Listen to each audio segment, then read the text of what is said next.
क्या कभी किसी एल्बम ने आपको इतना समझा है कि आपको लगने लगा है कि वो आपकी ही स्टोरी है? कभी-कभी ना कुछ एल्बम सिर्फ सॉन्ग्स नहीं होते, they feel like a whole world जिसमें आप खो जाते हो। और मेरे लिए एवरमोर एग्जैक्टली वैसी ही है। पता नहीं कैसे, पर टेलर स्विफ्ट ने इस एल्बम में इमोशंस को इतना ब्यूटीफुली कैप्चर किया है, जैसे हर सॉन्ग एक कहानी हो और हर कहानी बहुत पर्सनल फील होती है। मेरे टॉप 3 फेवरेट्स हैं विलो, शैम्पेन प्रॉब्लम्स और टॉलरेटेड। जब मैं विलो सुनती हूँ it feels like soft magic, जैसे सब कुछ फ्लो हो रहा हो एफर्टलेसली। फिर champagne problems, it just breaks something inside, like you can actually feel the silence, the heartbreak and the what ifs.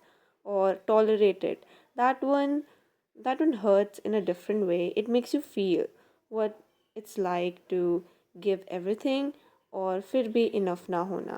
But honestly अगर मुझे एक सॉन्ग चूज करना हो, the one that stage with me, it's Marjorie. There's something about that song. It doesn't just sound emotional, it feels real. जैसे किसी की यादें जो कभी जाती नहीं, like a quiet reminder that some people always stay with us in some way.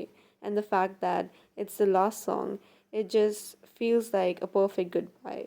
Soft, emotional and unforgettable. और शायद इसीलिए ये एल्बम मेरे लिए इतनी स्पेशल है, because it doesn't just plays in my ears, it stays in my heart and that's why I truly believe you don't find comfort albums, they find you. और जब मैं एवरमोर सुनती हूँ मुझे ऐसा लगता है कि मैं किसी कहानी की किताब के पेजेस फ्लिप कर रही हूँ।